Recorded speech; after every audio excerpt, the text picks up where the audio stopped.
अस्सलाम वालेकुम dear students. Dear students, आज हमारे टॉपिक का नाम है व्हाट इज़ लिबर्टी। लिबर्टी क्या है? Define the several kinds of liberty. Liberty के मुख्तलिफ अक़साम बयान करें। यानी कि इस टॉपिक में, इस क्वेश्चन में दो साइड्स है, दो एस्पेक्ट्स है। पहली बात तो ये है कि लिबर्टी क्या है, जबकि दूसरी बात यह है कि इसके मुख्तलिफ काइंड्स क्या है। ठीक है, अब इसकी साइनॉप्सिस, इसके आउटलाइंस क्या है, हम इस क्वेश्चन में क्या क्या डिस्कस करने जा रहे हैं। सबसे पहले हम इंट्रोडक्शन करेंगे, इसका तारुफ करेंगे। दूसरा हम इसका जो डेफिनेशन है लिबर्टी के वो करेंगे। फिर सेंसेस ऑफ लिबर्टी बयान करेंगे। फिर डिफरेंट काइंड्स ऑफ लिबर्टी बयान करेंगे। और लास्ट में हम क्या करेंगे, हम कंक्लूजन देंगे। ठीक है, तो आते हैं अपने टॉपिक की तरफ, देखते हैं। इसका इंट्रोडक्शन ये है, यहाँ से लेकर मैं आपको इसको अंडरलाइन करूँ। इसमें इंट्रोडक्शन इस वजह से बड़ा है क्योंकि इसमें जो है आपका जो सेंसेस ऑफ लिबर्टी वो भी शायद मैंने इसी में जो है लिखे है। ये हो गया आपका इंट्रोडक्शन। ठीक है, तो यहाँ से हम पढ़ते हैं, अपना इंट्रोडक्शन की तरफ आते हैं। अच्छा, the word liberty is a political term. ये एक पॉलिटिकल टर्म है। It seems differently to different people in various situations. ये मुख्तलिफ, देखो लफ्ज़ लिबर्टी मुख्तलिफ लोगों को मुख्तलिफ सिचुएशन में मुख्तलिफ दिखाई देती हैं। फॉर एग्जाम्पल, मिसाल के तौर पर, the term liberty of a poor would mean the freedom from war and starvation. जो लफ्ज़ लिबर्टी है वो पुअर के लिए इस तरह मालूम होगा, फॉर एग्जाम्पल, कि वो जो पाका कशी है उससे बचे, तब वो फ्रीडम होगा। अलाइक इसी तरह, the term liberty for a slave would mean, एक गुलाम के लिए वो इस तरह दिखाई देगा liberty, the freedom from his owner, कि वो अपने आका से जो है नजात हासिल करे।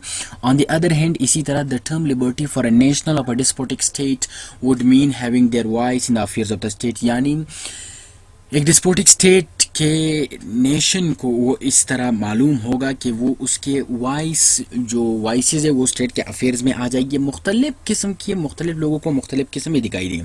Same is the case of the dependent country from home the word liberty would mean freedom. अगर कोई कंट्री किसी के नीचे है, दूसरी कंट्री उसको चला रही है, तो इसका मतलब है उसके लिए ऐसा दिखाई देगा कि वो फ्रीडम हासिल करे। अच्छा, यहाँ से लेकर we use the word liberty in two senses. हम इसको दो सेंसेस में यूज़ करेंगे, the national liberty and the individual liberty. Liberty दो अकसाम में है, एक इसकी नेशनल लिबर्टी है, एक क्या है, एक इंडिविजुअल लिबर्टी है। ठीक है, अच्छा अब आते हैं नीचे। In addition the individual liberty, जो इंडिविजुअल की जो लिबर्टी है, हैज़ थ्री मोर काइंड्स, उसके तीन और काइंड्स है। That are the civil liberty है, पॉलिटिकल लिबर्टी है, और एंड द इकोनॉमिक लिबर्टी, और economic liberty which applicable and dependent on the nature of the state, जिसका काम स्टेट के साथ है। तो हम एक एक करके इनके अब काइंड्स देखो। अब इनके सेंसेस तो हो गए कि इसमें दो सेंस है, एक जो है नेशनल लेवल पे, एक इंडिविजुअल लेवल पे है। ठीक है, अब इसके हम क्या करेंगे, अब हम इसके पूरे काइंड्स, जो इंडिविजुअल लेवल के जो काइंड्स है उनको हम बयान करेंगे। Natural liberty, the concept natural liberty means the limitless power of human beings which he was being awarded. यानी इसका मतलब यह है, इस नेचुरल लिबर्टी का मतलब यह है कि उसको, एक इंसान को जो नेचुरली कुदरती तौर पर जितने भी पावर्स अता किए गए हैं वो नेचुरली उनको अता किए, वो लिबर्टी है। Such kind of liberty is impossible in the modern state. ये मॉडर्न स्टेट में पॉसिबल नहीं है क्योंकि उससे दूसरों को नुकसान पहुंच सकता है। Yet it was prevailing in state of the nature. यानी जब ये उस वक्त था जब मॉडर्न स्टेट नहीं था, और जब इंसान जो था स्टेट ऑफ नेचर के हालत में था, जैसे कि सोशल कंट्रैक्ट में इंसानों के दरमियान पहले लड़ाई वगैरह होती, तो वो सब अपना नेचुरल लिबर्टी दिखा देते थे before the essence of the state, state के बनने से पहले। At that state of nature man was free to do, to adopt and to perform anything he willed for. यानी उस वक्त एक इंसान, स्टेट ऑफ नेचर किसको कहते हैं, स्टेट ऑफ नेचर इसको कहते हैं कि man was free to do. Man उस वक्त क्या था, फ्री था, टू डू के करे, एडॉप्ट किसी चीज़ को इख्तियार करे, किसी चीज़ को पकड़े, मतलब ऑल इन ऑल जिस चीज़ की वो ख्वाहिश करता तो उसको मिल जाता। So the natural liberty was assumed at that era, not in the present. सो जो नेचुरल लिबर्टी वो उस वक्त होती थी मगर अभी नहीं है।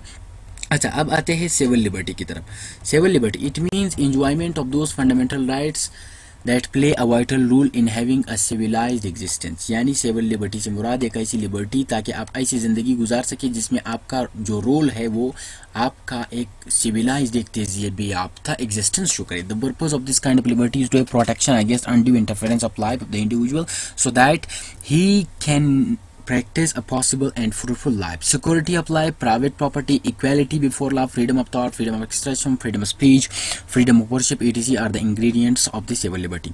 यानी जो सिविल लिबर्टी है उसमें फ्रीडम ऑफ स्पीच आता है, इक्वालिटी बिफोर लॉ आता है, फ्रीडम ऑफ एक्सप्रेशन, ये कुछ बोल भी सकता है, तकरीर भी कर सकता है, इबादत भी कर सकता है, ये सब चीज़ें क्या है, ये सब चीज़ें सोशल लिबर्टी में जो है सिविल लिबर्टी में आते हैं. इन summary the word civil liberty or social liberty means the enjoyment of provided fundamental rights under the constitution. यानी सिविल या सोशल लिबर्टी वो होती है जिसमें एक बंदा अपने जितने भी उसके हकूक है वो क्या कर सके, वो एंजॉय कर सके कॉन्स्टिट्यूशन के ज़रिए जो उसको कॉन्स्टिट्यूशन में दिए गए. ठीक है. अब इसका जो चौथा काइंड है वो है political liberty. Political liberty, the term political liberty means that the power of individual, यानी एक शख्स की, एक इंडिविजुअल की ऐसी power to be active in the affairs of the state. जब वो स्टेट के कामों में हिस्सा लेता है, पॉलिटिक्स में हिस्सा लेता है, इसको हम पॉलिटिकल लिबर्टी कहेंगे. This means that an individual is free to vote, यानी इसका मतलब ये है कि कोई भी इंडिविजुअल वो फ्री है वोट करने के लिए, टू चूज इज रूलर, कि अपने हुक्मरान को चूज करने के लिए, टू फॉर्म एन एसोसिएशन, किसी जमात को बनाने के लिए, to have a political speech, कि कोई भी पॉलिटिकल स्पीच करने के लिए, टू हैव एन असेंबली, किसी भी असेंबली को बनाने के लिए, मतलब एक ग्रुप को बनाने के लिए, to hold the public office and to criticise the government, और क्रिटिसाइज को मतलब गवर्नमेंट को क्रिटिसाइज करने तक उसकी लिबर्टी है. और the some prominent political rights, ये एक बंदे को हासिल होती है कॉन्स्टिट्यूशन के through. These rights are also provided under the constitution, एक बंदे को ये कॉन्स्टिट्यूशन के थ्रू हासिल होती है. Which are to be enjoyed by the citizen of the state, जो एक citizen of the state as a citizen of the state को कोई भी जो है क्या कर सकता है, प्रैक्टिस कर सकता है. ठीक है. तो ये अच्छा, इसके बाद हमारे पास है इकोनॉमिक लिबर्टी. इकोनॉमिक लिबर्टी क्या है? Surely the term economic freedom means to be free from want and starvation, यानी फाका कशी से आप जब आपके पास जब इकोनॉमी हो, पैसे हो, तो आप फाका कशी से आप क्या होंगे, आप फ्री होंगे. तो इसको हम इकोनॉमिक लिबर्टी कहेंगे. All the public has the right to have economic liberty, ये तमाम पब्लिक को हासिल है for the purpose of living a standard life, ताकि वो एक अच्छी ज़िंदगी गुजार सके. Moreover the economic liberty consist of the right to work. तो इकोनॉमिक लिबर्टी में ये भी आता है कि कोई इंसान को ये राइट हासिल है कि वो वर्क करे. The right to reasonable hours of work, the right to adequate wages, उसको अच्छी सी तनख्वाह मिल सके. The right to state help in old age, यानी कि उसको ये राइट हासिल है कि कोई मतलब ओल्ड एज में जो उसकी मदद कर सके. In the event of unemployment, sickness, disability and other cases of the undeserved wants, यानी उस इवेंट्स में जब वो अनएम्प्लॉय, बेरोजगार हो, वो बीमार हो, वो डिसेबल हो, कुछ काम नहीं कर सकता, माजूर हो, इन केसों में उनको इकोनॉमिक लिबर्टी स्टेट की तरफ से हासिल होनी चाहिए. अच्छा, हम इसका कंक्लूजन किस तरह करेंगे? इन समरी ये जो है यहाँ से लेकर यहाँ तक ये इसकी कंक्लूजन है. ठीक है. In summary we get the point, हमें ये पॉइंट हासिल होता है इससे that there are several kinds of liberty, मुख्तलिफ किस्म की लिबर्टीज हैं. All these kind of liberty are in the guarantee of the fundamental rights for individual, यानी ये जो जितने भी है ये किसी भी इंडिविजुअल की फंडामेंटल राइट्स की गारंटी है, बुनियादी हकूक की गारंटी जो उसको कानून दे. The individual living in any of the modern और the national states provide all these fundamental rights that are this the guarantee of the fundamental rights. Thus we gain the lesson, हमें ये lesson हासिल होता है that social और civil, political and economic liberty should be provided to all the individuals of the state, कि जो social है, economic है और जो दीगर सिविल और पॉलिटिकल जो लिबर्टीज़ है वो तमाम स्टेट को मिलना चाहिए.